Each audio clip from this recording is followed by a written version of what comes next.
Karimnagar, Adilabad, Nizamabad, Medak teachers MLC ఎన్నికల్లో మల్క కొమరయ్యకు మొదటి ప్రాధాన్యత. ఓటు వేద్దాం, గెలిపిద్దాం. మీకోసం, మీ సమస్యల కోసం మీ తరఫున గళమెత్తుతాడు, ప్రభుత్వంతో కొట్లాడతాడు. నమస్తే నాగేశ్వర్ గారు. ఢిల్లీ సీఎంగా రేఖా గుప్తాను భారతీయ జనతా పార్టీ అధిష్టానం నిర్ణయించింది. ఇప్పటి వరకు భారతీయ జనతా పార్టీ అధికారంలో ఉన్న ఏ రాష్ట్రానికి కూడా మహిళా సీఎంగా లేరు. సో ఫస్ట్ టైం ఇప్పుడు రేఖా గుప్తాకు అవకాశం ఇచ్చారు. మహిళను సీఎంగా ఎంపిక చేయడంలో బీజేపీ వ్యూహం ఏంటి సార్?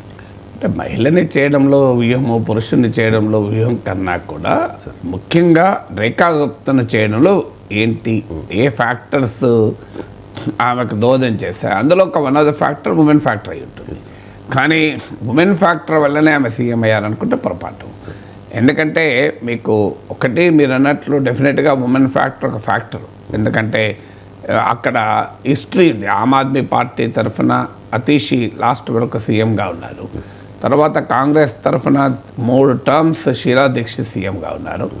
వాస్తవంగా Bharatiya Janata party last time గెలిచింది 1998 వరకు ఉన్నారు. అప్పుడు సుష్మా స్వరాజ్ సీఎంగా ఉన్నారు. అందువల్ల Delhi has an history of women chief ministers. అందువల్ల ఆ ట్రెడిషన్ కొనసాగించడం ద్వారా ఆమ్ ఆద్మీ పార్టీకి ఒక ఆయుధం లేకుండా చేయడం. ఎందుకంటే ఉమెన్ చీఫ్ మినిస్టర్ ఉన్నప్పుడు విమర్శించడానికి కూడా కొన్ని లిమిట్స్ ఉంటాయి. నీకు ఒక మేల్ చీఫ్ మినిస్టర్ని అటాక్ చేసినంతగా చాలా హార్ష్గా, చాలా స్ట్రాంగ్గా ప్రత్యర్థులు అటాక్ చేయలేరు ఉమెన్ చీఫ్ మినిస్టర్ అయితే. సో మీకు అందులో అతీషిని చీఫ్ మినిస్టర్గా ఉన్నారు. అతీషియే బహుశా ప్రతిపక్ష నాయకురాలు కూడా ఉంటారు. ఇక్కడ ఆమ్ ఆద్మీ పార్టీ ఓడిపోయినా కూడా ఆ పార్టీకి 22 మంది ఎమ్మెల్యేలు ఉన్నారు. అందువల్ల అదొక బలమైన ప్రతిపక్షం. అందులో Aam Aadmi party good at opposition. అధికారంలో ఉన్న పార్టీ కన్నా ప్రతిపక్ష పార్టీగా చాలా సమర్థవంతంగా పనిచేయగలుగుతుంది. ఎందుకంటే ఆ స్ట్రీట్ స్మార్ట్ క్యారెక్టర్ ఉంది, స్ట్రీట్ ఫైట్ క్యారెక్టర్ ఉన్న పార్టీ. అందువల్ల భారతీయ జనతా పార్టీ చాలా ప్రామిసెస్ చేసి అధికారంలోకి వచ్చింది. 2,500 రూపాయలు ప్రతి మహిళ అకౌంట్లో వేస్తాము, అలాగే యమునా నదిని పూర్తిగా క్లీన్ చేస్తాము, అరవింద్ కేజ్రీవాల్ ప్రవేశపెట్టిన పథకాలన్నింటినీ కంటిన్యూ చేస్తాము, వాటికన్నా ఎక్కువ ఇస్తాము అని చాలా ప్రామిసెస్ చేసి అధికారంలోకి వచ్చింది. మీకు ఆంధ్రప్రదేశ్లో చంద్రబాబు నాయుడు చాలా ప్రామిసెస్ జగన్ కన్నా ఎక్కువ ఇస్తానన్నాడు. కానీ వైసీపీ క్షేత్రస్థాయిలో తెలుగుదేశాన్ని నిలదీయలేకపోతుంది. ప్రజల్లో అక్కడక్కడ అసంతృప్తి మొదలైనా కూడా దాన్ని క్యాపిటలైజ్ చేసుకునే పరిస్థితిలో, ఒక మానసిక పరిస్థితిలో ఒక డిమారలైజ్ అయింది అపోజిషన్ వైసీపీ. కానీ మీకు ఢిల్లీలో అలా ఉండదు. డే 1 నుంచి ఓడిపోయిన మరుక్షణం నుంచి ఆమ్ ఆద్మీ పార్టీ చాలా కంబాటివ్ మోడ్లో ఉంది. ఎందుకంటే ఆమ్ ఆద్మీ పార్టీకి ఉన్న స్వభావం అది. సో అందువల్ల ఆమ్ ఆద్మీ పార్టీకి తెలిసిన విద్య ఏంటంటే ఆల్వేస్ కంబాటివ్ మోడ్లో ఉంటేనే ఆ పార్టీ సర్వైవ్ అవుతుంది. లేకపోతే ఆ పార్టీ ప్రజల్లో సర్వైవ్ కాదు. బీజేపీ ఆ పార్టీని తినేస్తుంది. ఇప్పుడు ఆల్రెడీ మున్సిపల్ కార్పొరేషన్ ఆఫ్ ఢిల్లీలో ఆమ్ ఆద్మీ పార్టీ కార్పొరేటర్లు బీజేపీ లాగేస్తుంది. ఆ మేయర్ ప్లేస్లో బీజేపీ మేయర్ వచ్చేటువంటి పరిస్థితి వచ్చేస్తుంది. సో అందువల్ల ఆమ్ ఆద్మీ పార్టీకి ఉన్న సభారీత్యా అది స్ట్రీట్ ఫైట్లో పుట్టిన పార్టీ, స్ట్రీట్ స్మార్ట్ ఉన్నటువంటి పార్టీ, నిరంతరం కంబాటివ్ మోడ్లో ఉంటే సర్వైవ్ కావడం కాలేని పార్టీ. అందువల్ల అనివార్యంగా డే 1 నుంచి అది అటాకింగ్ మూడ్లో ఉంది. ఆల్రెడీ ఇప్పుడు రేఖా గుప్తా సీఎం కాగానే అడిగింది, సంతోషం, మార్చి 8 లోపల 2,500 అకౌంట్లు వేస్తామన్నారు కదా, వేయమనండి అని. అందువల్ల బీజేపీ ప్రభుత్వానికి ఆమ్ ఆద్మీ పార్టీ అపోజిషన్లో ఉండి స్లీప్లెస్ నైట్స్ ఇవ్వగలుగుతుంది. సో ఆ పరిస్థితుల్లో ఉమెన్ చీఫ్ మినిస్టర్ ఉంటే ఈ విరులెంట్ అటాక్ ఆప్ నుంచి వచ్చే ఈ తీవ్రమైన దాడిని కొంత ఎదుర్కోవటానికి అవకాశం ఉంటుంది. మొదటిది. రెండవది, రేఖా గుప్తా మహిళనే రాలేదు. ఆమె ఇప్పుడు ఢిల్లీ యూనివర్సిటీ స్టూడెంట్స్ యూనియన్ లీడర్గా, అఖిల భారతీయ విద్యార్థి పరిషత్ నాయకురాలుగా ఉండే. ఇప్పుడు ఆమె అప్పుడు మహిళ అని పెట్టి ఆమెను పెట్టలేదు కదా. అందువల్ల she has grown up in the party organisation. మొదటిసారి ఎమ్మెల్యేను కూడా సీఎంగా చేశారు. పార్టీ ఆర్గనైజేషన్ నుంచి వచ్చారు కనుక ఢిల్లీలో పార్టీ బలోపేతం చేయడానికి కూడా ఉంటుంది. ఎందుకంటే బీజేపీ ఇలాంటి ప్రయోగాలు చేసింది. ఇప్పుడు కిరణ్ బేడీని 2015లో చీఫ్ మినిస్టర్గా ప్రజెంట్ చేశారు. కిరణ్ బేడీ పార్టీ ఆర్గనైజేషన్కి సంబంధం లేదు, బీజేపీ నుంచి వచ్చిన కాదు. అరవింద్ కేజ్రీవాల్ లాంటి ఇమేజ్ను ఎదుర్కోవటానికి కిరణ్ బేడీని పనికొస్తారు, ఒక ఐపీఎస్ ఆఫీసరు, అరవింద్ కేజ్రీవాల్ ఒక ఐఆర్ఎస్ ఆఫీసరు, ఎడ్యుకేటెడ్ మిడిల్ క్లాస్ని అట్రాక్ట్ చేయొచ్చు, ఢిల్లీ ఓటర్స్లో 67% మిడిల్ క్లాసు అని ఒక ఎత్తుగడేసింది. కానీ ఎత్తుగడ ఘోరంగా ఫెయిల్ అయింది. అందువల్ల పార్టీకి కిరణ్ బేడీ ఎక్స్పీరియన్స్ కూడా ఉంది కనుక ఒక ఆర్గనైజేషనల్ పర్సన్ అయితే పార్టీని నిర్మాణ రీత్యా కూడా ఢిల్లీలో బలోపేతం చేయాలి. ఢిల్లీలో పార్టీకి ఏంటంటే మొదటి నుంచి ఒక 32 to 38% ఓటింగ్ ఉంది. వర్స్ట్ కేస్ సినారియోలో కూడా 1/3 ఆఫ్ ఓటర్స్ బీజేపీని ప్రిఫర్ చేస్తారు. అందులో లోక్సభ ఎన్నికలకు వచ్చే వరకు అది పెరుగుతుంది. అయినా కూడా ప్రాపర్ లీడర్షిప్ లేదు. మదన్ లాల్ ఖురానా, విజయ్ కుమార్ మల్హోత్రా, సుష్మా స్వరాజ్, సాహెబ్ సింగ్ వర్మ ఈ జనరేషన్ వెళ్ళాక ఢిల్లీలో బీజేపీకి లీడర్షిప్ లేకుండా పోయింది. అందువల్ల ఆర్గనైజేషనల్ పర్సన్ను సీఎం చేయడం ద్వారా ఆ లీడర్షిప్ను బిల్డ్ చేసుకోవాలనేది రెండవ ఫ్యాక్టర్. మూడో ఫ్యాక్టర్ ఏంటి అంటే సోషల్ ఇంజనీరింగ్ కూడా. ఇప్పుడు మీకు బీజేపీ ఇప్పుడు రకరకాల మెయిన్గా సామాజిక న్యాయాన్ని మేము కట్టుబడి ఉన్నామని అనేక చోట్ల మధ్యప్రదేశ్లో మోహన్ యాదవ్ని తీసుకొచ్చారు, ట్రైబల్ చీఫ్ మినిస్టర్ని పట్టుకొచ్చారు ఛత్తీస్గఢ్లో, అదే సమయంలో రాజస్థాన్లో బ్రాహ్మణ్ చీఫ్ మినిస్టర్ని పట్టుకొచ్చారు. అందువల్ల తన core social base upper caste social base బీజేపీది. మీకు బ్రాహ్మణ్ బనియా ఓట్ బేస్ చాలా బలమైన ఓట్ బేస్ బీజేపీకి. ఈ ఓట్ బేస్లో వ్యతిరేకత మొదలైంది. అంటే బీజేపీ ఆర్ఎస్ఎస్ ఇంక్లూజివ్ హిందుత్వ అని బీజేపీ సోషల్ ఇంజనీరింగ్ పేరిట ఇతర సామాజిక వర్గాలను దగ్గర చేసుకొని వారికి ప్రాధాన్యత ఇవ్వడం. నరేంద్ర మోడీ ఓబీసీ ఐడెంటిటీ, మేము మా రాష్ట్రపతిగా ఎస్సీను ఎస్టీని పెట్టాం. ఈ పాలిటిక్స్ ఎప్పుడైతే బీజేపీ మొదలు పెట్టాల్సి వచ్చిందో చాలా రాష్ట్రాల్లో ఈ సోషల్ని మొదలుపెట్టిండ్రు. తన ట్రెడిషనల్ సోషల్ బేస్లో క్వశ్చన్స్ మొదలయ్యాయి. మీకు ఉత్తరప్రదేశ్లో యోగి ఆదిత్యనాథ్ ప్రభుత్వం పైన పెద్ద ఎత్తున బ్రాహ్మణ్స్లో వ్యతిరేకత ఉంది. యాంటీ బ్రాహ్మణ్ చీఫ్ మినిస్టర్ అని. సో ఆయన సాఫ్రన్ లీడర్ అయినా, ఆయన హిందుత్వ ఐకాన్ అయినా పెద్ద ఎత్తున బ్రాహ్మణ్స్లో వ్యతిరేకత మొదలవుతుంది. అది ఇటీవల లోక్సభ ఎన్నికల్లో కూడా మీకు రిఫ్లెక్ట్ అయింది. అందువల్ల తన ట్రెడిషనల్ ఓట్ బేస్ అయిన బ్రాహ్మణ్ బనియా ఓట్ బేస్ను కూడా కోల్పోకూడదు. అందుకే ఒక వైశ్య సమాజం నుంచి రేఖా గుప్తాను తీసుకొచ్చి పెట్టారు. అందువల్ల మేము ఈ సోషల్ ఇంజనీరింగు, ఇంక్లూజివ్ హిందుత్వ, మేము ఈ మందిర్ కాంబినేషన్ పాలిటిక్స్లో మేము మా సామాజిక వర్గాలు మాకు బలంగా మద్దతుగా ఉన్న అగ్రకుల సామాజిక వర్గాలను దూరం చేసుకోము అనే ఒక సిగ్నల్ పంపడం అనేది మూడోది సోషల్ ఇంజనీరింగ్. నాలుగో ఫ్యాక్టర్ ఏంటి అంటే భారతీయ జనతా పార్టీలో మోడీ అమిత్ షా కాలంలో బలమైన స్టేట్ లీడర్లను ఉండనివ్వరు. మీకు అది ఇందిరాగాంధీ టైంలో కాంగ్రెస్లో చూసాం. ముఖ్యంగా ఇందిరాగాంధీ టైంలో బలమైన స్టేట్ లీడర్లంతా ఒక్కొక్కరిని ఇందిరాగాంధీ పక్కకు పెడుతూ పోయింది. మీకు అది కాంగ్రెస్ హైకమాండ్ కల్చర్లో చూసాం.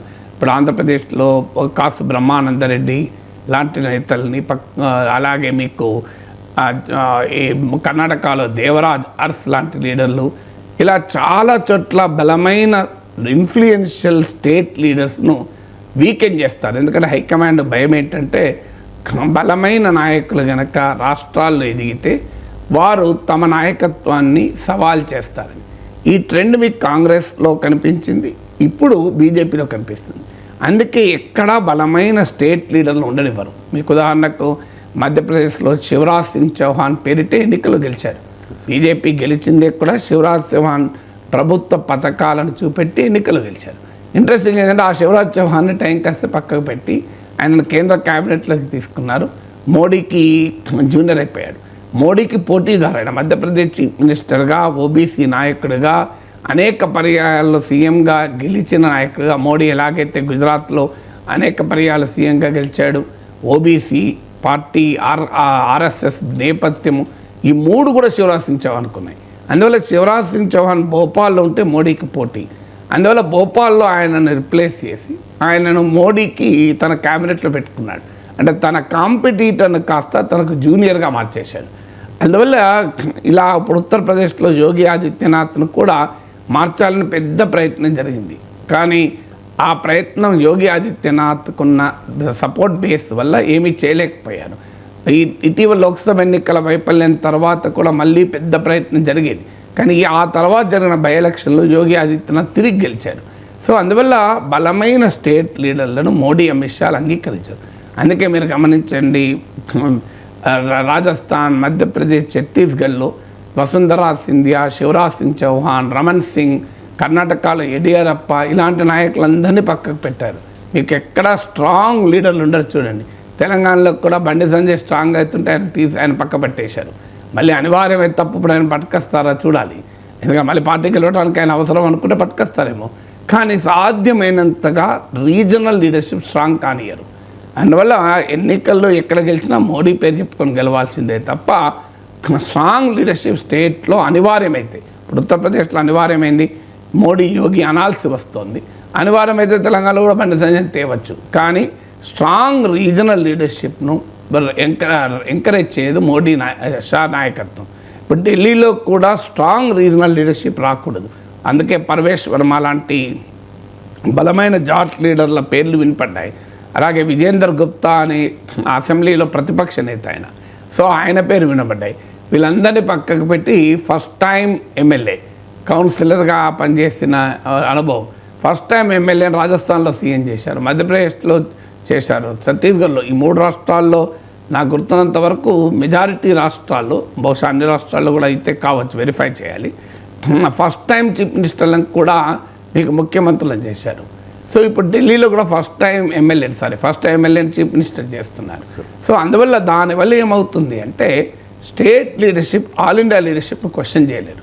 మీరు ఇప్పుడు బీజేపీ టాప్ ఎగ్జిక్యూటివ్ కూడా చూడండి, మీకు ఎక్కడ నితిన్ గడ్కరీ ఇలాంటి వాళ్ళు పక్కకు పెట్టారు. ఒక రాజ్నాథ్ సింగ్ ఉన్నారు పాత వాళ్ళు, ఎవరు వచ్చారు, కొత్త వాళ్ళని తీసుకొచ్చారు. వాళ్ళు మోడీని నిలదీసే అవకాశమే లేదు, మోడీని ప్రశ్నించే అవకాశం లేదు. ఇప్పుడు మన రాష్ట్రం నుంచి డాక్టర్ లక్ష్మణ్ ఉన్నారు, డాక్టర్ లక్ష్మణ్ మోడీని ప్రశ్నించగలరా? సాధ్యం కూడా కాదు.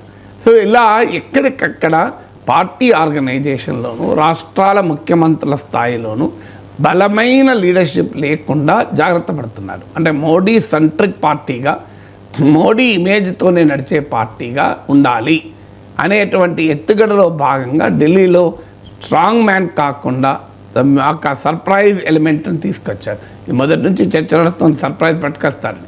ఎందుకంటే పర్వేష్ వర్మ, సాహెబ్ సింగ్ వర్మ మాజీ ముఖ్యమంత్రి కొడుకు ఢిల్లీలో అరవింద్ కేజ్రీవాల్ను ఓడించాడు. సో ఆ రకంగా చాలా powerful leader, Jat leader. Jat community ఢిల్లీలో ఒక బలమైన కమ్యూనిటీ. బీజేపీకి జాట్లు ఒక్క ఢిల్లీలోనే కాకుండా యూపీ, రాజస్థాన్, పంజాబ్లో కూడా అవసరం. అయినా కూడా జాట్ నాయకుడిని పక్క పెట్టారు. ఎందుకంటే జాట్ నాయకుడు సీఎం అయితే ఆయన పవర్ఫుల్ అయిపోతాడు. సో అందువల్ల చాలా వ్యూహాత్మకంగా రేఖా గుప్తాను తెర మీద తెచ్చారు. ఎందుకంటే ఆమెను ఏమనగలుగుతారు, ఉమెన్ చీఫ్ మినిస్టరు, ఆర్ఎస్ఎస్ ఆర్గనైజేషన్లో ఎమర్జ్ అయ్యారు, పార్టీ లాయలిస్టు, ఎందుకు ఆమెకు ఉండకూడదు అనే ప్రశ్న వస్తుంది. అందువల్ల వ్యూహాత్మకంగానే ఈ ఎత్తుగడ వేస్తారు. ఇప్పుడు ఈవెన్ రాష్ట్రపతి పదవికి కూడా మీరు గమనించండి, మీరు ఎల్కే అద్వానీని ఇలాంటి వాళ్ళను అద్వానీ రాష్ట్రపతి చేస్తా అంటే ప్రతిపక్షం కూడా పోటీ పెట్టదు. వెంకయ్య నాయుడును ఇలాంటి వాళ్ళని పెట్టలేదు చూడండి. ఎవరిని పెట్టారు? మనం ఎన్నడూ పేరు కూడా నిన్న రామ్నాథ్ కోవింద్ వచ్చాడు, ద్రౌపది ముర్మును పట్టుకొచ్చారు. మనం ఏమన్నా అంటే దళిత్ అండ్ ట్రైబల్ లీడర్ వద్దా అంటారు. అంటే దళిత్ అండ్ ట్రైబల్ లీడర్స్ను రాష్ట్రపతిగా పెట్టినప్పుడు వెంకయ్య నాయుడు పెట్టలేదని ఎవరు అడుగుతారు? కానీ వెంకయ్య నాయుడు పవర్ఫుల్ లీడర్ కదా, పార్టీలో నరేంద్ర మోడీ కన్నా ముందు ప్రెసిడెంట్. సో అందువల్ల ఎక్కడికక్కడికి పవర్ఫుల్ లీడర్స్ను మ్యూట్ చేసేస్తూ పోతుంటారు. రాజ్నాథ్ సింగ్ లాంటి వాళ్ళు ఇంకా మిగిలారు లాస్ట్ జనరేషన్, కానీ వాళ్ళు మ్యూట్ అయి ఉన్నారు కనుక ఇబ్బంది లేదు. వాళ్ళు ఏం మోడీ పైన ఒక్క ప్రశ్న కూడా వేస్తలేరు కదా. నితిన్ గడ్కర్ని బీజేపీ పార్లమెంటరీ బోర్డు నుంచి డ్రాప్ చేశారు. ఇంతకుముందు చెప్పినట్టు డాక్టర్ లక్ష్మణ్ మంచి నాయకుడు, కమిటెడ్ లీడర్, కానీ మోడీకి పోటీ కాదు, మోడీకి కాంపిటీటర్ కాదు, మోడీని ప్రశ్నించలేడు. నితిన్ గడ్కర్ అయితే మోడీని ప్రశ్నిస్తాడు. సో అందువల్ల అలా ఎత్తుగడగా కూడా బలమైన నాయకత్వం స్టేట్స్లో ఉండకూడదు. Party should prevail over the leader, Modi should prevail over the state leader అనే విధానంలో భాగంగా రేఖా గుప్తాను తీసుకొచ్చారు.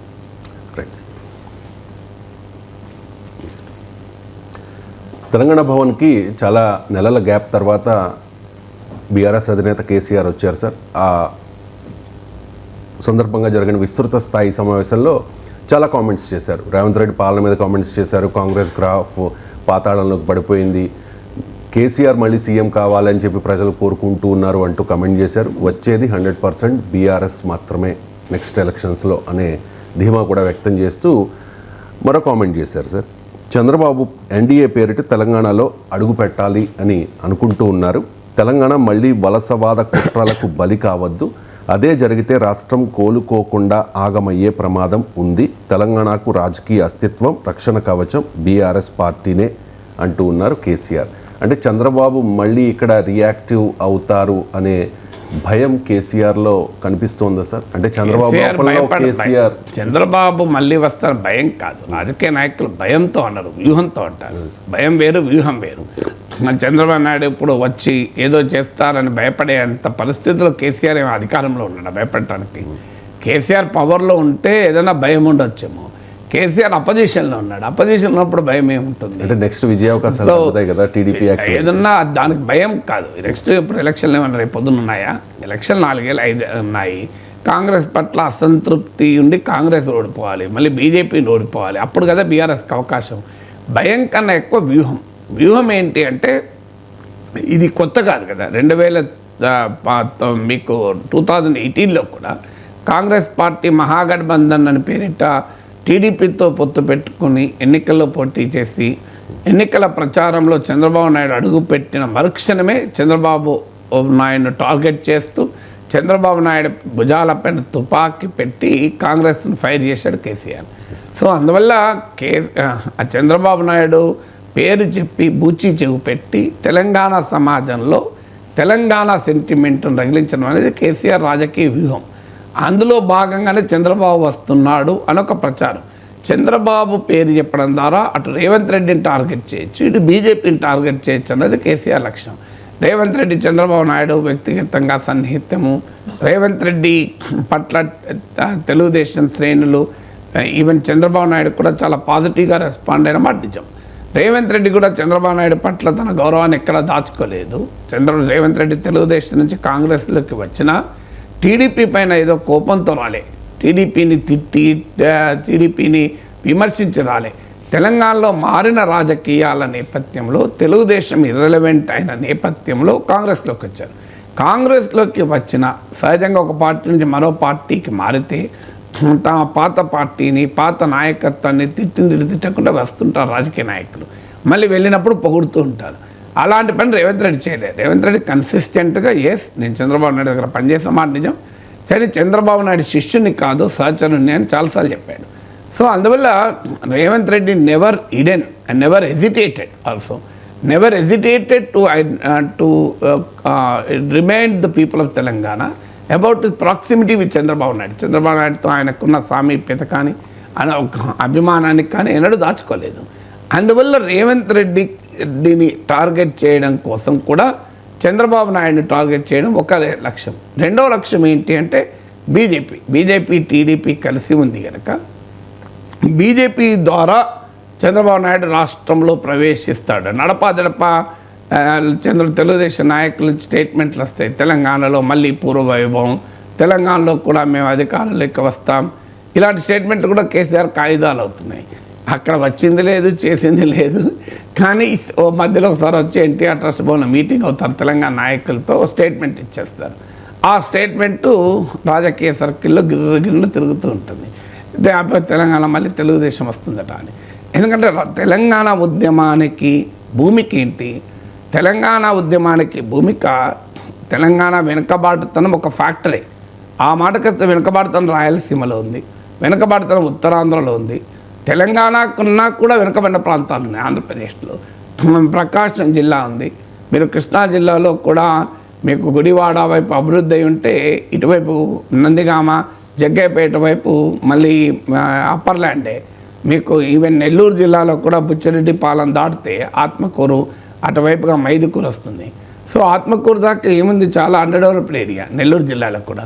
మీరు ఈవెన్ గోదావరి జిల్లాలో కూడా మీకు దేవీపట్నం లాంటి మైదాన ప్రాంతాల్లో డెవలప్మెంట్ కనిపించవచ్చు. మీకు రంపచోడవరం లాంటి ఎత్తైన ప్రాంతాల్లో డెవలప్మెంట్ లేదు. మళ్ళీ ఇలా మీరు గుంటూరులో కూడా తీసుకోండి. గుంటూరులో ఇటువైపు మీరు వాటర్ డెవలప్మెంట్ పైకి వెళ్ళండి, నరసరావుపేట, మాచర్ల, పల్నాడు ప్రాంతం వెళ్ళండి, మీకు తెలంగాణ పొలికలు కనబడతాయి. ఇలా మీకు ఉత్తరాంధ్రలో మీకు వైజాగ్ దాటితే ఉత్తరాంధ్రలో ఏముంది మీకు చాలా వెనుకబడిన ప్రాంతం, శ్రీకాకుళం, విజయనగరం, ఈ ప్రాంతాలన్నీ. అందువల్ల వెనుకబాటుతనం ఒక్క తెలంగాణలోనే లేదు. నేను ఇప్పుడు ఆంధ్రప్రదేశ్లో ఇన్ని జిల్లాల్లో మీకు చెప్పాను. వెనుకబడిన ప్రకాశం జిల్లా మొత్తం వెనుకబడిన ప్రాంతమే, తెలంగాణ కన్నా వెనుకబడిన ప్రాంతం. కానీ ఈ తెలంగాణలో సెంటిమెంట్ ఎక్కడ వచ్చింది అంటే దీనికి ఒక హిస్టారికల్ బేసిస్ ఉంది. ఆ హిస్టారికల్ బేసిస్ ఏంటి అంటే 1948లో హైదరాబాద్ రాష్ట్రం ఏర్పడింది. హైదరాబాద్ రాష్ట్రం ఇది నథింగ్ బట్ తెలంగాణ. తెలంగాణతో పాటు మహారాష్ట్ర, కర్ణాటకలోని కొన్ని ప్రాంతాలు హైదరాబాద్ రాష్ట్రంలో భాగంగా ఉన్నాయి.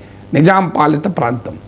1948లో హైదరాబాద్ అంటే తెలంగాణ ఒక రాష్ట్రంగా ఏర్పడితే 1953లో ఆంధ్ర రాష్ట్రం ఏర్పడింది, కర్నూలు రాజధానిగా.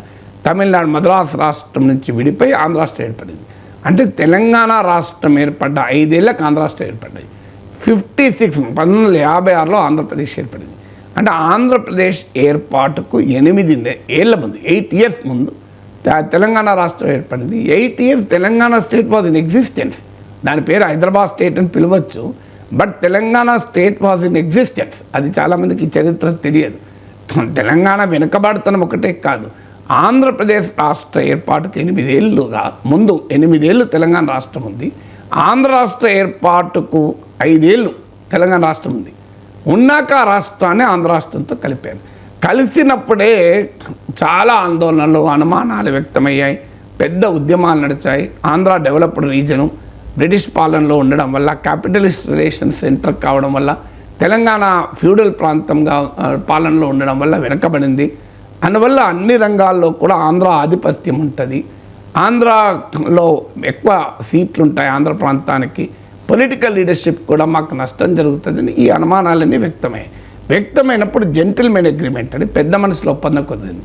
ఆ పెద్ద మనసులో ఒప్పందంలో భాగంగా తెలంగాణ ప్రాంతానికి కొన్ని ప్రత్యేక రక్షణలు ఇచ్చి ఆంధ్రప్రదేశ్ ఏర్పడింది.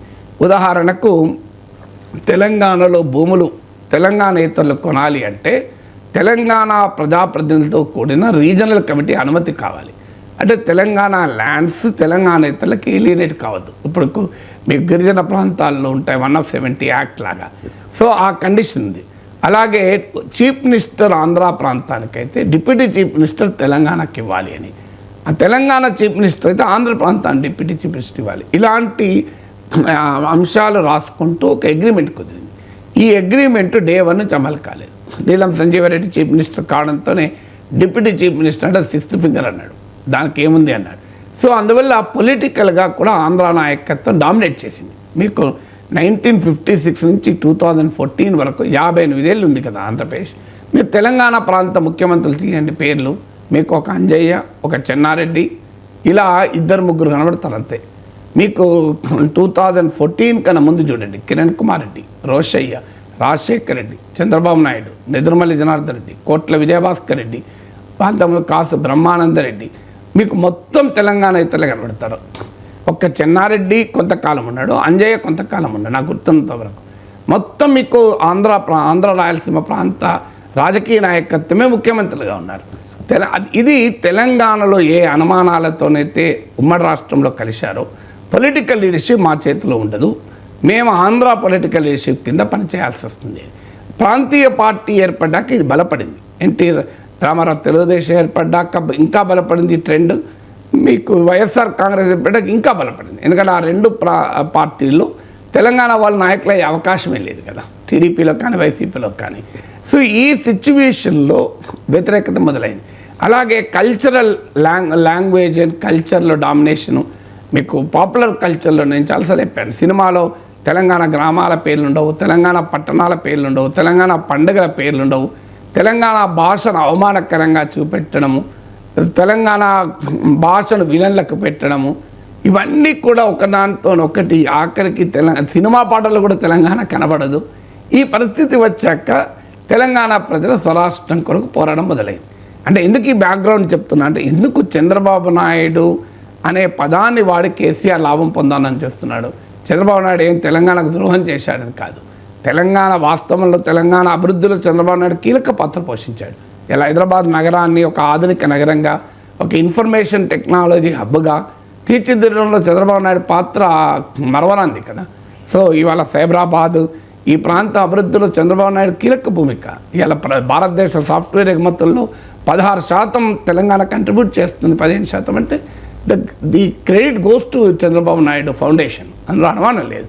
అలాగే తెలుగుదేశం పార్టీ తెలంగాణ ప్రాంతంలో ఒక గొప్ప పాత్ర నిర్వహించింది. మీకు మండల వ్యవస్థను తీసుకురావడం ద్వారా, పట్వారీ వ్యవస్థను రద్దు చేయడం ద్వారా ఒక చారిత్రాత్మకమైన మార్పును తెలంగాణ గ్రామాల్లో తీసుకొచ్చిన పార్టీ తెలుగుదేశం పార్టీ. అందువల్ల మీకు తెలంగాణలో చూడండి, మీరు ఫస్ట్ కేస్ సినారియోలో కూడా తెలుగుదేశం బ్రహ్మాండమైన సీట్లు వచ్చాయి. మీకు 2014 ఎలక్షన్స్లో టీడీపీ బీజేపీ కలిసి పోటీ చేస్తే బీజేపీకి 5 సీట్లు వస్తే టీడీపీకి 15 సీట్లు వచ్చాయి. టీడీపీ బలమైన పార్టీ అనడానికి ఇది ఒక ఉదాహరణ. అయినా కూడా మరి ఎందుకు చంద్రబాబు నాయుడు పేరు చెప్పి కేసీఆర్ రాజకీయం చేయగలుగుతున్నాడంటే ఇది హిస్టారికల్ నేపథ్యం. It is not referring to TDP అని చంద్రబాబు నాయుడు పైనో తెలుగుదేశం పైనో ఇండికి రిఫ్లెక్షన్ కాదు.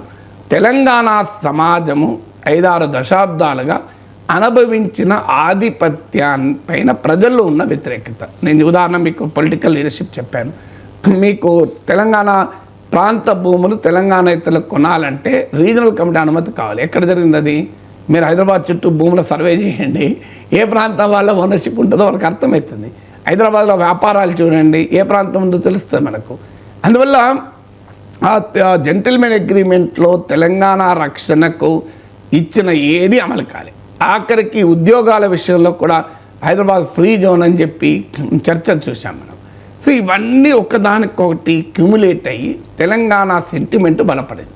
తెలంగాణ సెంటిమెంటు అనేక రూపాల్లో వ్యక్తం కావటానికి చంద్రబాబు నాయుడు రూపంలోనో, రాజశేఖర రెడ్డి రూపంలోనో, ఇంకో రూపంలోనో అది వ్యక్తీకరణ కావచ్చు, కానీ మూలం అక్కడ లేదు. మూలం ఎక్కడ ఉంది అంటే 5-6 దశాబ్దాలుగా తెలంగాణ పైన తెలంగాణ ఇతరుల రాజకీయ సాంస్కృతిక ఆధిపత్యం నడిచింది అన్న భావన తెలంగాణ ప్రజల్లో ఎక్కింది. ఇది మీరు తెలంగాణ గ్రామాల్లో ఎక్కడికైనా వెళ్ళండి, ఇది మీకు కనబడుతుంది. తెలంగాణ గ్రామాలు ఎక్కడికైనా, ఎందుకంటే దాంట్లో చాలా రియాలిటీ ఉంది. నేను అనేక ఉదాహరణ చెప్పాను. తెలంగాణలో అతిపెద్ద పండుగ బతుకమ్మ పండుగ, ఆంధ్ర ప్రాంతంలో అతిపెద్ద పండుగ సంక్రాంతి పండుగ. సంక్రాంతి పండుగ పైన ఎన్ని సినిమాలు వచ్చాయి చూడండి, ఎన్ని పాటలు వచ్చాయి చూడండి, ఎన్నిసార్లు హీరోయిన్లు సంక్రాంతికి తల్లిగారింటికి పోయారో చూడండి. కానీ ఎన్ని సినిమాల్లో తెలంగాణ వచ్చేవరకు ఏ సినిమాలో బతుకమ్మ పండుగను చూపెట్టండి నాకు, ఎక్కడా ఉండదు. మీకు తెలంగాణలో అతిపెద్ద జాతర సమ్మక్క సారక్క జాతర, అతిపెద్ద జాతర నాగోబా జాతర. ఆంధ్రలో పైడితల్లి యాత్ర అని ఉత్తరాంధ్రలో ఉంది. పైడితల్లి యాత్రలో సినిమాలలో ఉంటుంది, కానీ నాగోబా జాతర ఉండదు, సమ్మక్క సారక్క జాతర ఉండదు. మీరు ఎన్ని తెలుగు సినిమాల్లో హీరోయిన్ సమ్మక్క సారక్క జాతరకు హీరో వెళ్ళాడు చెప్పండి నాకు. ఎందుకు ఉండదు అంటే ఆన్సర్ లేదు. సమ్మక్క సారక్క జాతర తెలుగు సినిమాలో కనబడదు, మీకు తెలుగు సినిమాలో బతుకమ్మ పండుగ కనబడదు, తెలంగాణ ఊర్లు కూడా కనబడవు. నేను అనగల చెప్పాను, కరీంనగర్ పోయింది ఎప్పుడన్నా హీరో? మీరు ఎన్నడన్నా కాకినాడ పోయిన కరీంనగర్ పోలే కదా, ఎందుకు పోలే మరి? హైదరాబాద్ కాకినాడ దూరమా కరీంనగర్ దూరమా? అన్నపూర్ణ స్టూడియోస్ ఇక్కడే ఉంటుంది పక్కనే. ఉస్మాన్ సిటీలో చదివాడు ఎప్పుడన్నా అక్కిన నాగేశ్వరరావు, నాగార్జునను, నాగ చైతన్యను ఎన్నడన్నా ఒక్కరోజన్నా ఒక్క సినిమాలోనైనా ఉస్మాన్ సిటీలో చదివి నాకు గుర్తున్నంత వరకు లేదు. ఏమన్నా ఉంటే చెప్పండి మీరు నాకు. సబ్జెక్ట్ కరెక్షన్ అసలు ఎక్కువ భాగం అయితే లేదు, ఏదన్నా ఒక దాంట్లో ఉన్నదో తెలియదు.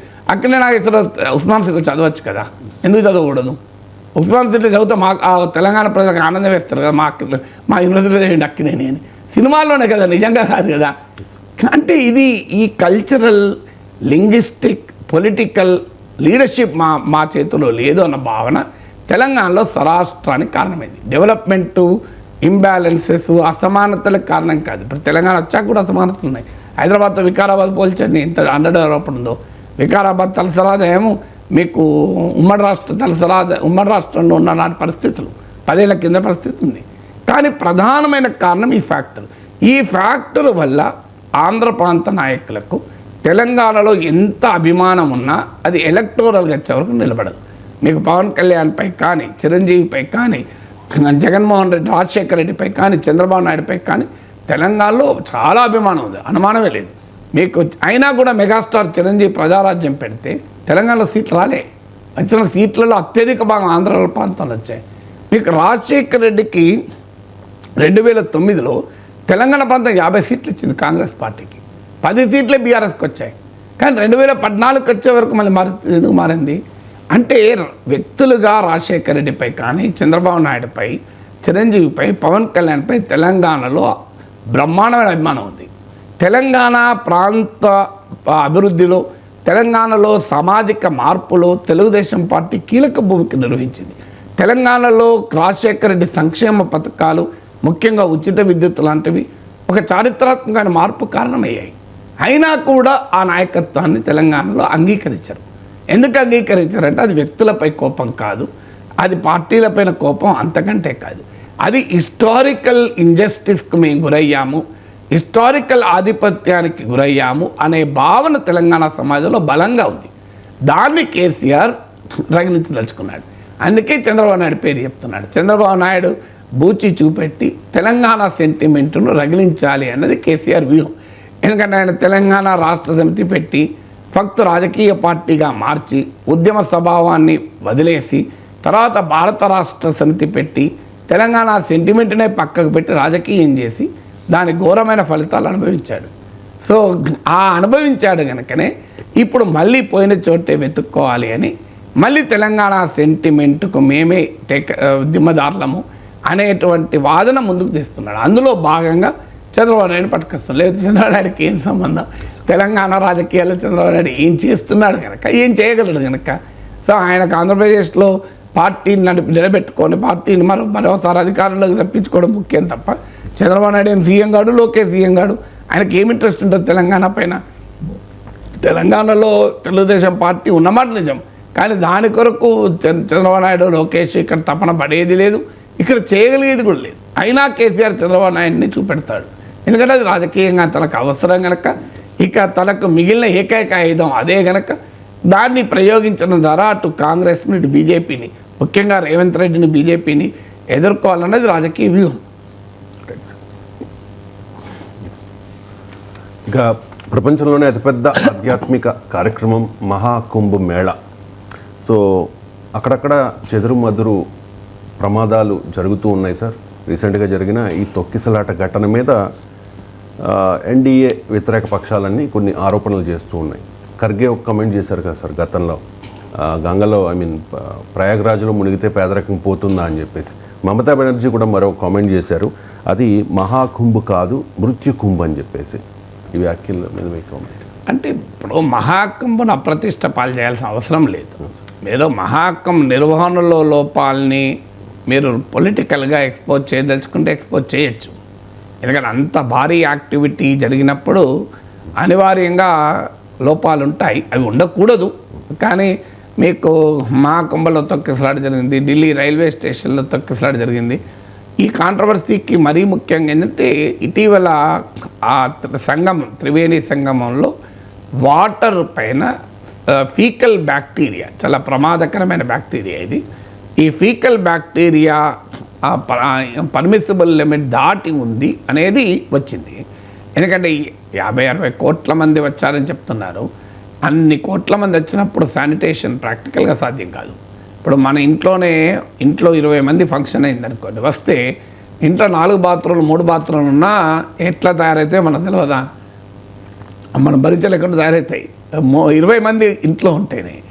సో అందువల్ల ఆటోమేటిక్గా అన్ని కోట్ల మంది వచ్చినప్పుడు నువ్వు ఎన్ని శానిటేషన్ ఏర్పాట్లు చేసినా అనివార్యంగా ఇంపాక్ట్ పడుతుంది, పడకుండా ఉండదు. ఇంకా ఆ పడేదాన్ని భక్తి వల్ల ప్రజలు పట్టించుకోకపోవచ్చు, కానీ ఆ విమర్శ ఉంది. దానికి ఆధారంగా చేసుకొని ఈ విమర్శలు మృత్యుకుంభని ఇలాంటి విమర్శలు వచ్చాయి. దీనికి కౌంటర్గా బీజేపీ, యోగి ఆదిత్యనాథ్ అసలు ఆ నీళ్ళు తాగొచ్చు, అవి మరి తాగే నీళ్ళలాగా ఉన్నాయని వాళ్ళు, ఈ 2 ఎగ్జాగరేటెడ్ స్టేట్మెంట్స్. ఒకటి తాగేలాగా నీళ్ళు ఉన్నాయనే స్థాయికి డిఫెండ్ చేసుకోవడం వల్ల ఇంకా విమర్శలు పెరుగుతాయి. అదే సమయంలో అపోజిషను మహాకుంభ నిర్వహణలో ఉండే లోపాలను ఎత్తి చూపితే అభ్యంతరం లేదు, కానీ మహాకుంభకి ఇంకో పేరు పెట్టి మృత్యుకుంభ అని పెట్టి కోట్లాది ప్రజల విశ్వాసాలతో ఆడుకోకూడదు. అదే బీజేపీకి ఆయుధం అవుతుంది. చూడండి, మీరు హిందూ సెంటిమెంట్ను అంటారు, అదే ఇతర మతాల ఉత్సవాలపైన ఇలా కామెంట్ చేయగలరా? ఇక్కడ సెక్యులర్ పార్టీస్కి వచ్చిన పెద్ద ఛాలెంజ్ ఇదే. హిందూ మతంలో ఉన్న టాలరెన్స్ను, హిందూ మతంలో ఉన్నటువంటి ఆ టాలరెన్స్ను కాస్త టేకెన్ ఫర్ గ్రాంటెడ్గా సెక్యులర్ పార్టీస్ తీసుకుంటూ వచ్చాయి. మీరు అదే నిజంగా ఒక పెద్ద ముస్లిం కాంగ్రిగేషన్ జరుగుతుంది, దానిపైన ఇలా నెగిటివ్గా కామెంట్ చేసే ధైర్యం ఉందా సెక్యులర్ పార్టీస్కు? ఎవరైనా చేయగలుగుతారా? రియాలిటీ చెప్పితే నాగేశ్వర్ కూడా ఇలా మాట్లాడతారు అనొచ్చు, కానీ నాగేశ్వర్కి వాస్తవం మాట్లాడే తెలుసు. మీరు ఇదే ఒక పెద్ద ముస్లిం కాంగ్రిగేషను, కొన్ని కోట్ల మంది జమ అవుతారు, మీకు అక్కడ అనగలుగుతారా? మీరు అనే ధైర్యం చేయగలుగుతారా ఏ సెక్యులర్ పార్టీ అయినా? మరి ఇది బీజేపీకి ఆయుధం అవుతుంది. అంటే హిందూ పండుగలు, హిందూ ఉత్సవాల మీదనేమో మీరు ఇష్టం వచ్చినట్టు కామెంట్ చేయగలుగుతారు, మరి మిగతా వాటిపైన ఎందుకు చేయలేకపోతున్నారు? మీరు సెక్యులర్ అయితే ఏ మతాన్ని అనాలి కదా. సో కొన్ని లక్షల మంది, కోట్ల మంది హిందువులు వచ్చినా అలాగే ఉంటుంది, ముస్లింలు వచ్చినా అలాగే ఉంటుంది. ఎందుకు మా పైన అటాక్ చేస్తున్నారు అనేది బీజేపీకి ఆయుధం అవుతుంది. ఈ చిన్న విషయాన్ని గుర్తించలేకపోతుంది బీజేపీయేతర పార్టీలు. అందుకే మీరు గమనించండి, దేశవ్యాప్తంగా హిందూ ఓటు బీజేపీ కన్సాలిడేట్ కావటానికి సెక్యులర్ అపోజిషన్ అనుసరించిన ఒక షార్ట్ సైటెడ్ పాలిటిక్సే కారణమవుతుంది. నేను అందుకే ఉదాహరణ చెప్పాను, మీరు మృత్యు కుంభ అనాల్సిన అవసరం లేదు కదా. మృత్యు కుంభ అయితే ఇన్ని కోట్ల మంది ఎందుకు వెళ్తారు? మృత్యువులో కలిసిపోవాలని వెళ్తారా? మీకు నమ్మకం ఉంటే వెళ్ళండి, నమ్మకం లేకపోతే వెళ్ళకండి. ఇతరుల విశ్వాసాలని క్వశ్చన్ చేసే అధికారం నీకు లేదు. ఇతరులకు ఏదో నాస్తిక సంఘాలు చేస్తాయంటే నేను అర్థం చేసుకోగలుగుతా, వాళ్ళ పనే నాస్తికత్వాన్ని ప్రబోధించడం కనుక. హేతువాద సంఘాలు చేస్తాయంటే నేను అర్థం చేసుకుంటా, ఎందుకంటే వారు ఈ నమ్మకాలు, విశ్వాసాలను అంగీకరించారు కనుక, వాటి నుంచి సమాజాన్ని విముక్తి చేయాలన్నది వాళ్ళ లక్ష్యం కనుక. కానీ లౌకిక ప్రతిపక్ష పార్టీ లక్ష్యం అది కాదు. సెక్యులరిజం అంటే ఇర్రిలీజియస్ సొసైటీని కాదు, మతాతీత సమాజం కాదు. సెక్యులరిజం అంటే మతాతీత రాజ్యం, రాజ్యానికి మాత్రమే మతం ఉండకూడదని సెక్యులరిజం చెప్తుంది. సెక్యులరిజం ఎక్కడ మతాన్ని అంతం చేయమని చెప్పదు. కోట్లాది మంది ప్రజల మత విశ్వాసాలపైన నెగిటివ్ కామెంట్స్ చేసి పొలిటికల్గా మేము బీజేపీని అటాక్ చేస్తామన్న భ్రమలో ఉన్నారు. అది పొలిటికల్గా బీజేపీకి ఉపయోగపడుతుంది, వీళ్ళకి అర్థమై వస్తలేదు. ఎంత చెప్పినా అల్టిమేట్గా అది పొలిటికల్గా బీజేపీకే కదా లాభం. ఎందుకు? ఇప్పుడు చూడండి, హిందూ ఉత్సవాలపైన దాడి. అదే నువ్వు ఇన్ని కోట్ల మంది భక్తులు వస్తున్నారు, మీరు ఆ ఫీకల్ బ్యాక్టీరియాను ఎందుకు క్లీన్ చేయరు? మీరు ఆర్టిఫిషియల్ ఇంటెలిజెన్స్ ఉపయోగిస్తామన్నారు ట్రాఫిక్ కంట్రోల్కు, ఏమైంది? ఎందుకు స్టాంపీడ్ జరుగుతున్నాయి? మీరు అండర్ గ్రౌండ్ ఫిల్టర్లు పెడతాం, 7,500 కోట్లు ఖర్చు పెట్టారు ఈ మహాకుంభ నిర్వహణకు. అండర్ గ్రౌండ్ ఫిల్టర్లు రివర్లో పెట్టి ఎప్పటికప్పుడు వాటర్ను ఫిల్టర్ చేస్తామన్నారే, మరి ఈ ఫీకల్ బ్యాక్టీరియా ఎందుకు వచ్చింది? ఇవి కదా అడగాల్సిన క్వశ్చన్స్. విఐపీలకేమో మీరు బ్రహ్మాండంగా దర్శనం అవుతుంది, ప్యాకేజీలు తీసుకున్న వాళ్ళు డైరెక్ట్గా మిమ్మల్ని ఫ్లైట్లో తీసుకెళ్తారు, ఫ్లైట్ దిగడంతోనే పట్టుకెళ్తారు, బోట్లో తీసుకెళ్తారు, సంగమంలో స్నానం చేయించి మళ్ళీ పట్టుకొస్తారు ఎయిర్పోర్ట్కు. మనందరూ తెలుసు, ఇక్కడ మీరు ఎవరినైనా పైన వాళ్ళు అడగండి. మరి డబ్బులు ఉన్నవాడికేమో ఇన్ని ఏర్పాట్లు ఉన్నాయి, సామాన్యుడేమో 300 కిలోమీటర్లు 200 కిలోమీటర్లు ట్రాఫిక్లో ఆగాలి, భయంకరమైన ఇబ్బందులు పడాలి, తొక్కిసలాటలు అనుభవించాలి. కాస్త డబ్బున్నవాడేమో హాయిగా మహాకుంభకి వెళ్ళి పుణ్యస్నానం చేసేస్తున్నాడు. ఇదెక్కడి అన్యాయం? ఇలాంటి ప్రశ్నలు అడగాలి. ఈ విఐపీల గోల ఏంటి? సినిమా యాక్టర్ల గోల ఏంటి? సినిమా యాక్టర్లు మహామండలేశ్వరుడు ఏంటి? ఇలా మీరు ఈ విఐపీ బ్రాండింగ్ ఏంటి అని వ్యాలిడ్ క్వశ్చన్లు రైజ్ చేయాల్సింది పోయి మహాకుంభ మృత్యుకుంభ అంటే మృత్యుకుంభ అనే చెప్పి దేశంలో ఉన్న కోట్లాది మంది వెళ్ళి స్నానాలు చేసి వస్తున్నారా? మన దగ్గరికి వెళ్ళి కూడా ఎంతమంది వెళ్తున్నారు? 200 మంది వెళ్తున్నారు, మనకు తెలిసిన వాళ్ళు కూడా. వాళ్ళందరూ మృత్యుకుంభనే వెళ్తున్నారా? ప్రజల విశ్వాసం, నమ్మకం, వారు అక్కడికి అదొక గొప్ప అనుభూతిగా ఫీల్ అవుతున్నారు. దాన్ని ఎందుకు మనము వేరే రకంగా వ్యాఖ్యానించాలి? మహాకుంభకు వస్తున్న భక్తులకు సరైన సదుపాయాలు కల్పించలేకపోతున్న యోగి ఆదిత్యనాథ్ ప్రభుత్వాన్ని మీరు విమర్శించండి. మీరు 7,500 కోట్లు ఖర్చు పెట్టి ట్రాఫిక్ని ఎందుకు రెగ్యులేట్ చేయలేకపోతున్నారు అని అడగండి. మీరు ఆర్టిఫిషియల్ ఇంటెలిజెన్స్ను ఉపయోగించి ట్రాక్ చేస్తున్నామని చెప్పారే, ఎక్కడ పోయింది మీ టెక్నాలజీ? బిగ్ టెక్ కుంభ్ అన్నారే, మరి ఎక్కడ పోయింది? అండర్ గ్రౌండ్ ఫిల్టర్లు పెట్టి రివర్ను క్లీన్ చేస్తామన్నారే, మరి అది ఎక్కడ పోయిందని అడగండి. భక్తుల వైపు నుంచి, భక్తుల తరఫున, భక్తులకు హక్కుల గురించి అడగండి, భక్తుల ప్రయోజనాల గురించి అడగండి. అది వదిలేసి మొత్తం మహాకుంభ పైన ఒక నెగిటివ్ ఇమేజ్ వచ్చేలా కామెంట్ చేయడం అనేది పూర్తిగా రాజకీయంగా డిజాస్టర్స్, సెల్ఫ్ గోల్. అది నైతికంగా కూడా కరెక్ట్ కాదు. ఎవరికైనా ఇంకొకరి విశ్వాసాలని ప్రశ్నించే హక్కు లేదు. ఆ విశ్వాసాలు సమాజానికి ఇబ్బంది అయితే, ఇప్పుడు నాకు బలి ఇవ్వడం విశ్వాసం, నేను బలిస్తా అంటే ఖచ్చితంగా వ్యతిరేకించాలి, అనుమానమే లేదు. ఏ పైన పబ్లిక్ ఇంట్రెస్ట్కు భంగం వాటిల్లితే విశ్వాసాన్ని ప్రశ్నించాలి. ఎందుకంటే విశ్వాసానికి చట్టానికి మధ్య పోటీ ఉంటే చట్టమే నిలబడుతుంది, విశ్వాసం కాదు. అది సెక్యులర్ స్టేట్. ఇది రోడ్డు మీద నేను నా ప్రార్థనా స్థలాన్ని పెట్టుకుంటాను, నా విశ్వాసం అంటే నడవదు. ఎందుకంటే చట్టమే నిలబడుతుంది. రూల్ ఆఫ్ లా ముందు నమ్మకము విశ్వాసాలు నడవవు. Rule of law is rule of law. ఇప్పుడు నిజంగానే చట్టానికి ఉల్లంఘన జరిగితే ఆ విశ్వాసాన్ని నమ్మకాన్ని ఖచ్చితంగా ప్రశ్నించాలి. ఆ విశ్వాసము నమ్మకము సమాజాన్ని తిరోగమనం చేసి సమాజానికి నష్టం కలిగిస్తే దాన్ని ఖచ్చితంగా ప్రశ్నించాలి. కానీ మతము విశ్వాసము అనేది కోట్లాది మంది ప్రజలకు అంతటా ఉంటుంది. మీరు ఈవెన్ సోవియట్ యూనియన్ 70 ఏళ్ళు ఉంది కమ్యూనిస్ట్ పాలన. 70 ఏళ్ళ తర్వాత మరి దేవుడు ఉండకూడదు, మతం ఉండకూడదు కదా. 70 ఇయర్స్ సోషలిస్ట్ పాలన, కమ్యూనిస్ట్ పాలన. మరి ఎందుకు సోవియట్ యూనియన్ ఇలా నీకు ఆ రష్యన్ ఆర్థడాక్స్ చర్చ్ ఎందుకు ఇంత పాపులర్? అజర్బైజాన్లో ఉన్నవారు ఫెన్సింగ్, ఎలక్ట్రిక్ ఫెన్సింగ్ దాటి ఇరాన్లోకి పరిగెత్తారు. ఏదో అక్కడ ఏదో గొప్ప మతానికి గొప్పతనం జరుగుతుందని. అందువల్ల మతము ప్రజలపైన బలమైన ప్రభావాన్ని కలిగి ఉంటుంది. అందుకే ఒక తత్వవేత్త అంటాడు, ఫైట్ మతం పైన కాదు, ఎప్పుడు కూడా మతం పైన కాదు. It is the sigh of the sighless, it is the hope of the hopeless, it is the spirit of the spiritless అంటారు. అంటే నిట్టూర్పు లేని చోట నిట్టూర్పు మతం, స్ఫూర్తి లేని చోట స్ఫూర్తి మతం, ఆశ లేని చోట ఆశ మతం. అందువల్ల మతం పైన కాదు పోరాటం, మతం వైపుగా ప్రజల్ని నడిపిస్తున్న సామాజిక ఆర్థిక స్థితిగతుల మీద మాట్లాడాలి అని ఒక గొప్ప తత్వవేత్త అన్న మాటలు ఇవి. ఇది మర్చిపోయి మేము మతం మృత్యు కుంభని అటాక్ చేస్తాం. నీకెవరిచ్చారు హక్కు అటాక్ చేసేది? అది కోట్లాది ప్రజల విశ్వాసం. వాళ్ళది మృత్యుకుంభ అనుకుంటలేరు, మహాకుంభ అనుకుని పోతున్నారు. మీరు భక్తుల తరఫున మాట్లాడండి, భక్తులకు ఎందుకు సదుపాయాలు వసతులు కల్పించలేని మాట్లాడండి తప్ప భక్తుల నమ్మకాలని విశ్వాసాలపైన దాడి చేసే హక్కు నీకెవరిచ్చారు? అది వాళ్ళ నమ్మకం, వాళ్ళ విశ్వాసం. నీకు నమ్మకం లేకపోతే వెళ్ళకు, నీకు మృత్యుకుంభ అనిపిస్తే పోకు, నీకు మహాకుంభ అనిపిస్తే వెళ్ళు, లేకపోతే అప్పుడే కూరుకో. అందువల్ల ఇప్పుడు కూడా విశ్వాసాలు ప్రతి చోట ఉంటాయి. మీకు ఒక్క మతంలోనే ఉండవు విశ్వాసాలు. మతాన్ని నమ్మని వాళ్ళలో కూడా విశ్వాసాలు ఉంటాయి. బర్త్డే జరుపుకుంటారు, అది విశ్వాసము. ఏం బర్త్డేలో ఏముంది? బర్త్డే ఏమైనా ఉంటుందా? మరి అది విశ్వాసం కదా. మరి ఎందుకుంటారు?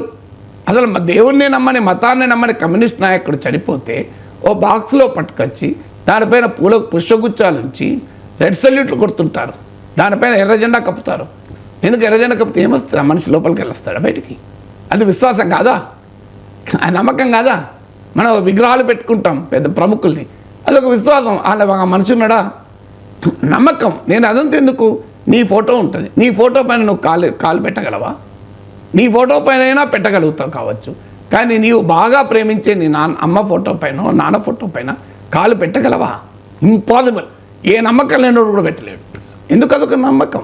మరి ఫోటోలు అమ్ముందనా ఉందా? లేదు కదా, పేపరే కదా. అది ఏమున్నది అని అనుకోగలమా?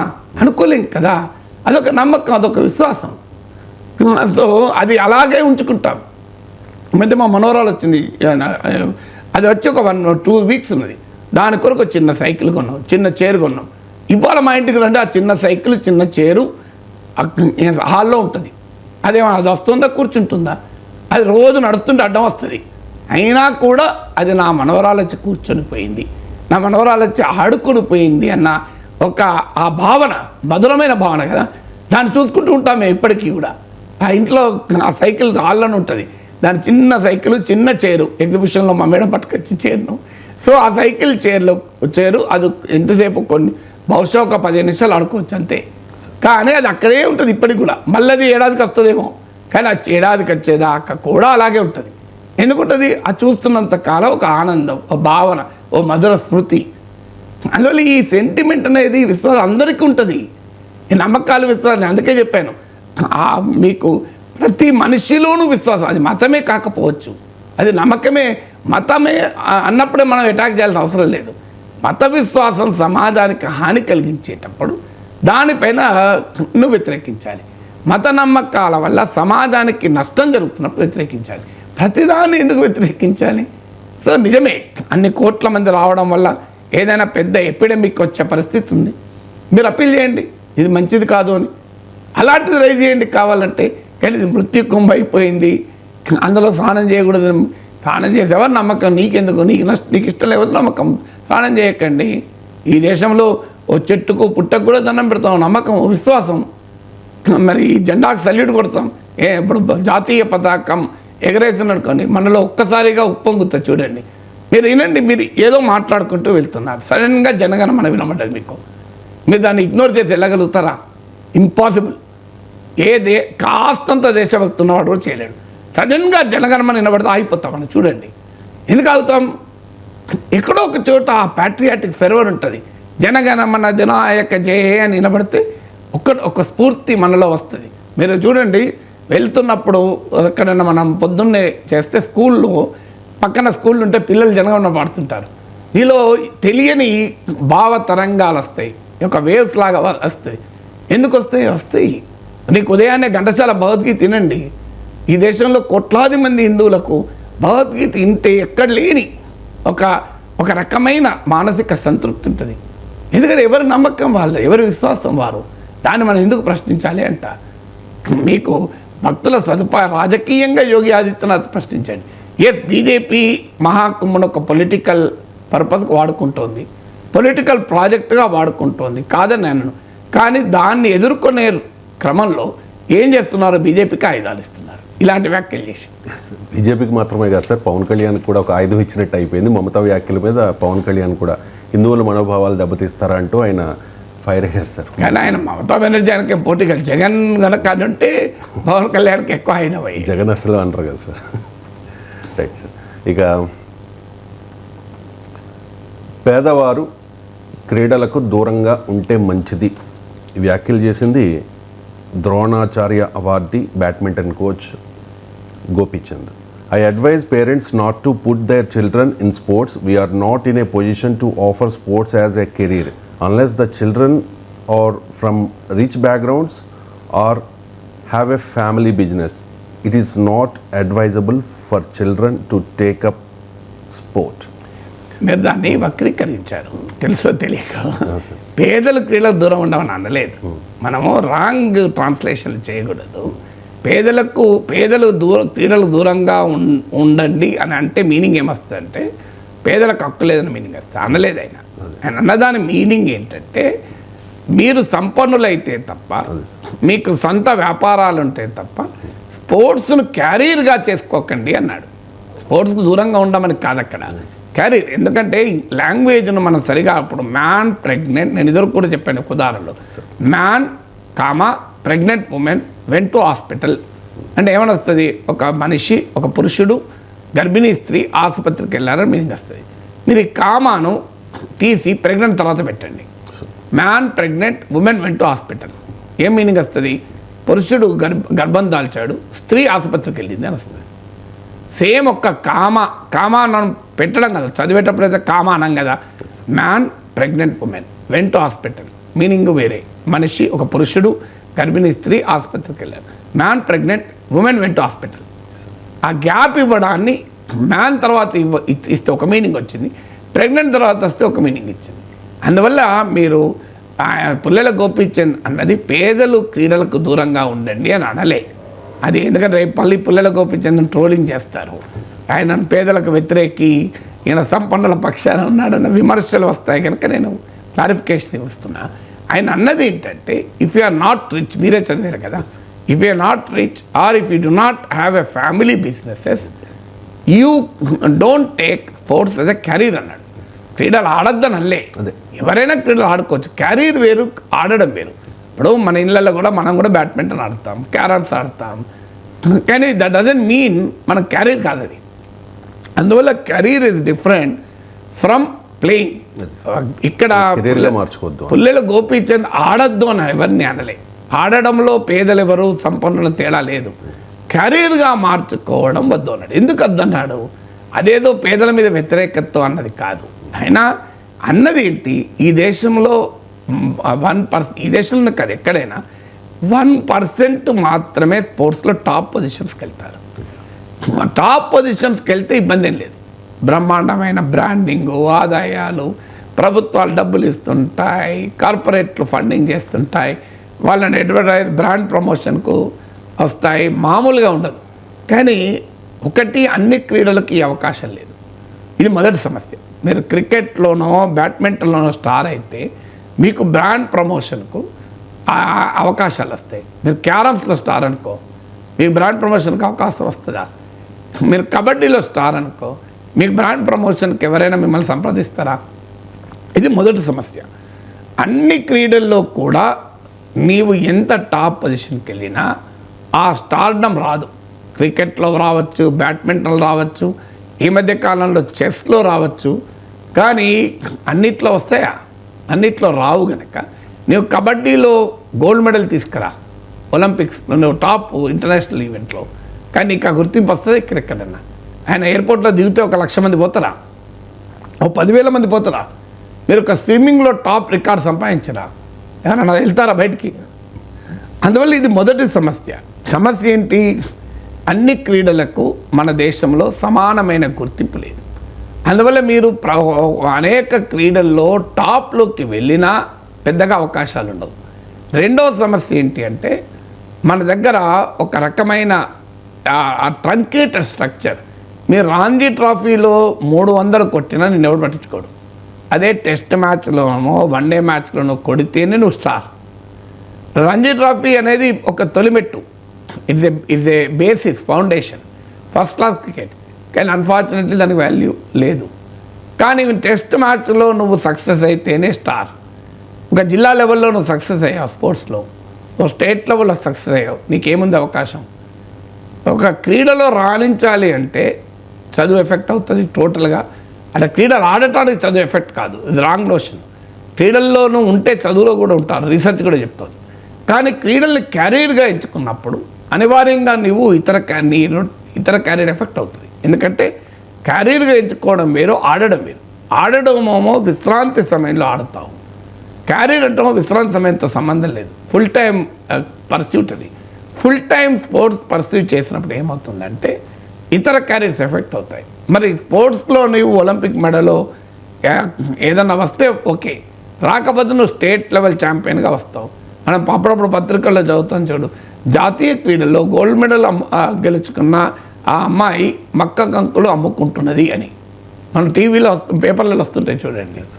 సో ఒక మెకానిక్ షాప్ పెట్టుకొని నడుపుతున్నాడు, నేషనల్ అవార్డు విన్నరు అని. ఎందుకు? ఆడవాళ్ళకు అవకాశాలు లేవు. అందువల్ల మన దగ్గర ఉన్న ట్రంకేటెడ్ స్ట్రక్చర్. మీరు ఒలింపిక్లో మెడల్ వస్తే ప్రైమ్ మినిస్టర్ మాట్లాడతాడు, చీఫ్ మినిస్టర్ మాట్లాడతాడు, కోట్ల రూపాయలు గిఫ్ట్ ఇస్తారు. కానీ జిల్లా లెవెల్లో కనుక నీకు అవార్డు వచ్చింది అనుకోండి, ఓ ఎంపీ పిలిచి 1,00,000 రూపాయలు అని ఇస్తారా? ఎక్కడ ఇవ్వరు. అంటే మన ఇన్సెంటివ్ స్ట్రక్చర్ అనేది చాలా ట్రంకేటెడ్గా ఉంది. కింది స్థాయిలో ఎక్కడా వారికి అవకాశాలు లేవు.